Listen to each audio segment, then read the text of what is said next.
Hello everyone, today we are discussing in our civilizations topic of class 9 chapter 1 of history, Egyptian civilization. So students, before it we have to be discuss about different type of civilization that we have already discussed in our previous video.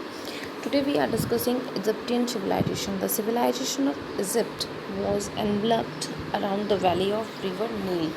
कि Egypt civilisation जो है वो developed हुई थी या हम कह सकते हैं कि इवॉल्व हुई थी around the Nile valley. African people consider the Nile river sacred as Ganga.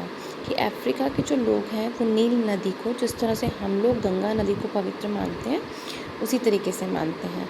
Because in the ancient time the reason for the prosperity of Egypt has been credit to the river nil.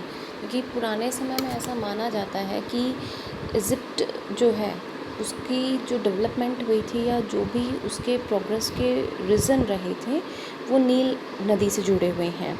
The civilization of Egypt was very pristine but no fair amount of indications are available to confirm this fact. We can find knowledge about the political history of Egypt since 3400 BC authentically.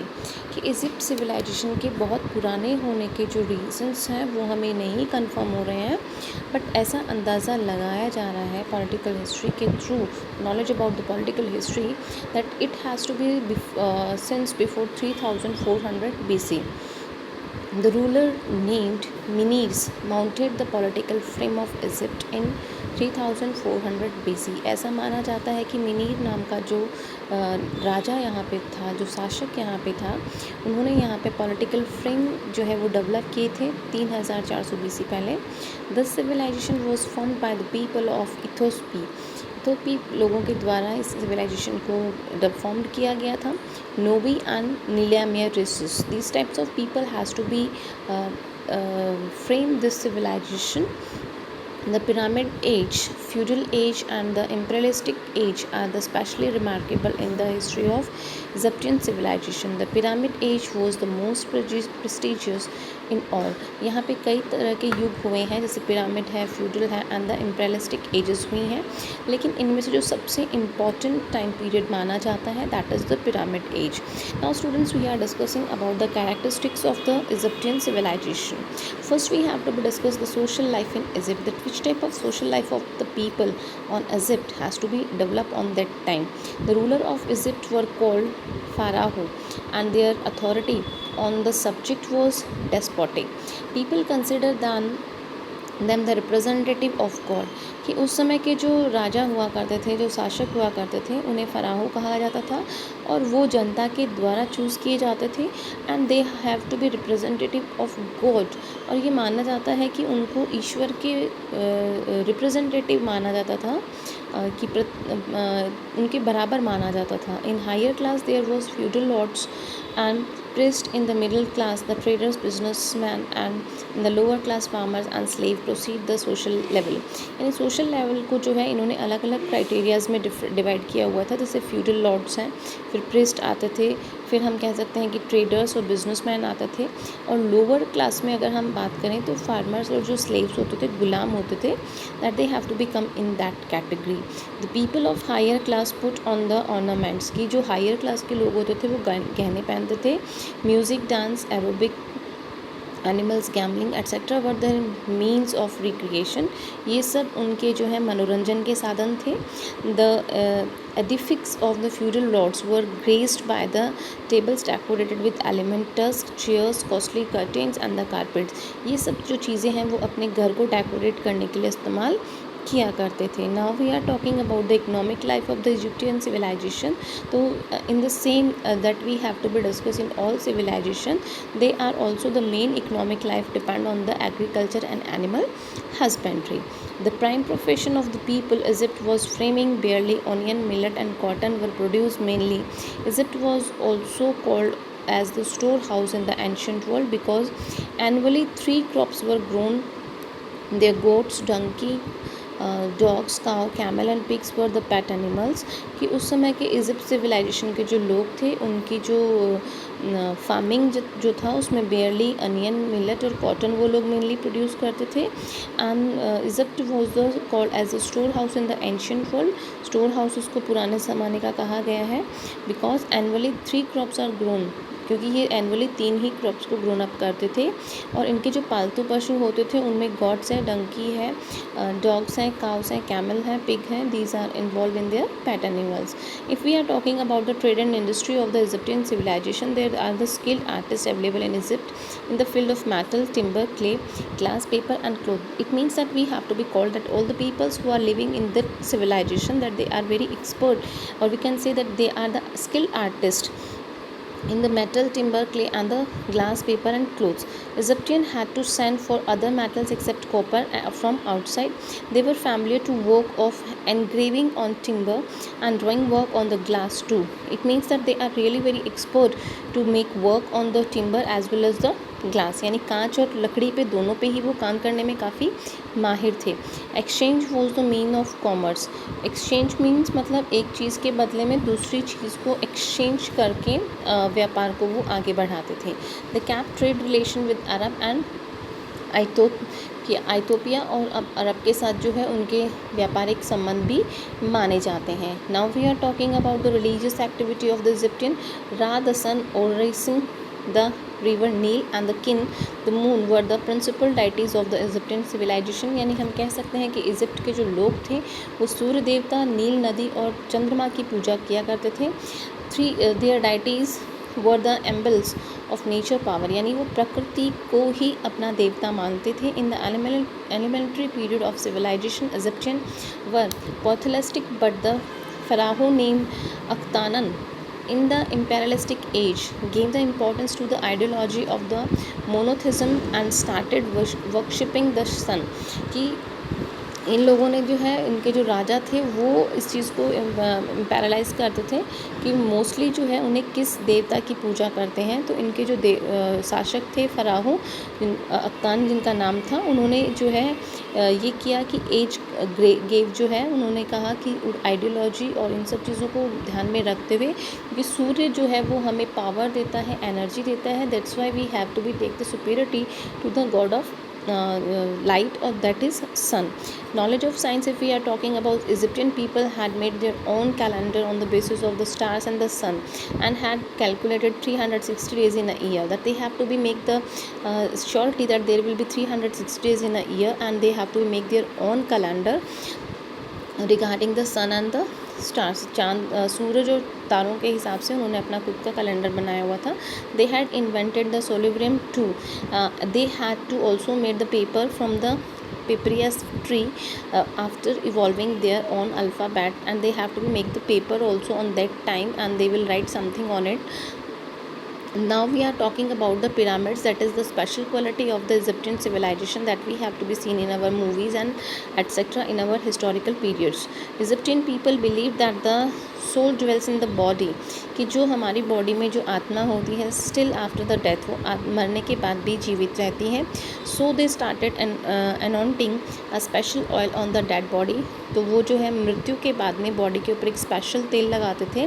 Bye the effect of this एंटोमेंटेड the deadly body would not dead decay for years, और इस तेल की वजह से जो मृत शरीर होता था वो काफ़ी सालों तक जो है वो ख़राब नहीं होता था। मॉस्कुलूसम were made for the safety of for the corpses which were called pyramids by them. The dead body kept inside the pyramid was called mummy, और जो डेड बॉडीज़ इन ताबूतों के अंदर रखी जाती थी उन्हें मम्मी कहा जाता था, और उनको पिरामिड्स के अंदर दफनाया जाता था। According to the ancient architecture, the pyramid of Giza is the optional artifact. अगर हम पिरामिड गीज़ा की बात करें तो ये बहुत ही इम्पॉर्टेंट माना जाता है amongst the pyramids of Egypt, यानी इजिप्ट में जितने भी पिरामिड हुए हैं सबसे इम्पॉर्टेंट गीज़ा पिरामिड को माना जाता है। This pyramid of Giza has height of 481 feet, इसकी हाइट जो है 481 फीट है। हाई हैविंग अ ब्रेड्थ, और उसकी ब्रेड्थ जो है वो 755 फीट है। 23 lakh pieces of stones weighing, इसके अंदर 23 लाख जो पत्थर हैं उनका इस्तेमाल किया गया है। Weighing 2.5 ton each are kept in it, मतलब एक पत्थर का वेट जो है 200 हम कह सकते हैं कि 250 टन के करीब उसका है। ए ह्यूज स्कल्पचर ऑफ निरसिंह कॉल्ड इज स्निक्शन is made out of it, और उसके ऊपर एक बड़ा सा चिन्ह भी बनाया गया है निरसिंह का। The pyramid are the evidence of knowledge of mathematics and geometry of the Egyptian people. इनके जो ये पिरामिड्स हैं that they will show the evidence of knowledge of the mathematics and geometry of the Egyptian people, यानी कि इनका जो ये pyramids अगर हम देखते हैं तो ये उनके गणित और उनके हम ये कहें कि जो जियोमेट्री, उनकी जो नॉलेज है इजिप्टियन पीपल की, उसके बारे में हमें सबूत देती हैं। A lot of pyramids still exist in the Egypt, और आज भी इजिप्ट में बहुत सारे ऐसे पिरामिड्स हैं जो एग्जिस्ट करते हैं, जो वहाँ पे विद्यमान हैं। Now we are talking about the Chinese civilization. The ancient Chinese civilization was developed in the valley of Hangzhou, Changcheng rivers. Chinese script was graphical in the entitled stage. Gradually it evolves its own alphabet, that they have to make their own alphabet. The Mongol people gave birth to this civilization. Mongol लोगों का इनको जो है civilisation का हम ये कह सकते हैं कि इनके पिता समान माना जाता है, इन हेल्प इन इट्स डेवलपमेंट, और उन्होंने ही इसको डेवलप किया था by the scientific analysis of available historical fact. The orderly political history of China starts from the ruler named Puxi in 2852 BC. The premier dynasties of the ruler of China including Shang, Chu, Han, Shui, Tang and the Qing dynasties. These types of dynasties have to be coming in the Chinese civilization, so they have to be ruled over the China. For we have to be talk 2852 BC. Now students, we are discussing about the features of the Chinese civilization. So first we have to be discuss about the social life of the Chinese civilization. The primitive society of China was divided into three classes. It means that we have to be say that Chinese civilization has to be divided into three categories, that is the Mandarin, farmer and the artisans, traders and soldiers. The people recruited in the army were very poor and not hard working. It means that the people who are selected in the army, they are very poor and they are not working hard, and also considered having an undesirable character in the society. H.A. Davis says, H.A. Davis कहते हैं that the China among the oldest civilization is the only country which remained united for the sake of peace. कि यही एक ऐसा देश था जो कि शांति के नाम पे अगर हम बात करें तो एक साथ रहा था. And the existence of army rule there was considered derogatory. The practice of joint family was present in Chinese civilization. कि joint families के जो सबूत हैं वो Chinese civilization में हमें देखने को मिलते हैं. The oldest person of the family was considered as the chief, और घर का जो सबसे बुजुर्ग व्यक्ति होता है उसे मुखिया बनाया जाता था. Special attention was given to the morality in the life. Ladies would not get the prestigious place in the society, and the पर्दा and the तगलक was also prevalent. यानी इन Chinese civilization की अगर हम बात करें तो वहाँ पे महिलाओं की जो स्थिति थी वो कुछ खास नहीं थी, और उस समय की अगर हम बात करें तो जो पर्दा प्रथा है या बुर्खा जो है वो उस समय यूज़ किया जाता था. If we are talking about the economic life, it has also be based on the animal husbandry and agriculture. Trade and industries producing silk and weaving clothes were the chief work on that time, that they have to be use handicraft and industries. Making pots by China clay was an important industry on that time. Merchandise of salt, fish, loam, fur, cotton and silk clothes were prominent. Chinese people had trade in the many commodities was with ancient Babylon, Egypt and India. यानी Chinese जो हैं उनकी अगर हम बात करें तो नमक है, मछली है, फ़र है या कॉटन सिल्क के जो क्लोथ्स हैं वो भी उनके ट्रेड के अंदर आते थे, और उनका जो व्यापारिक संबंध थे वो बैबलियन, इजिप्ट और इंडिया के साथ में भी माने जाते हैं. If we are talking about the religious life of Chinese, then the Chinese were the worship of the nature with their worship of sun, space and the earth ring. यानी बारिश है, सूरज है, धरती है, स्पेस है, इन सब की वो पूजा करते थे. In the China the king was consider as the son of the supreme being, और उस समय राजा जो होता था उसको सबसे सुप्रीम माना जाता था, जैसे कि सूर्य होता है. They believe in the witchcraft and sacrifice to in the time lapse the religious ideology. Chinese people Chinese people got influenced by the reformist, modernist, Confucian and the empirical spirits of the Luista and the Buddhism constantly. If we are talking about the knowledge and science, then the people of the Chinese civilization that they have to be make the knowledge of science and flourish with the ancient China. Paper, printing machine, ink, gun, powder, drawing and the compass were discovered by the China. Confucian of the Itosti were the great thinkers of China. Leo was the famous poet there. It means कि उस समय वहाँ पे काफ़ी सारी हम ये कहें कि चीज़ों का प्रोडक्शन होता था. गन पाउडर है, ड्राइंग है, कंपास है, इंक है, मशीन है, प्रिंटिंग मशीन है, पेपर है, इन सब का वहाँ पे किया जाता था, डेवलपमेंट किया जाता था.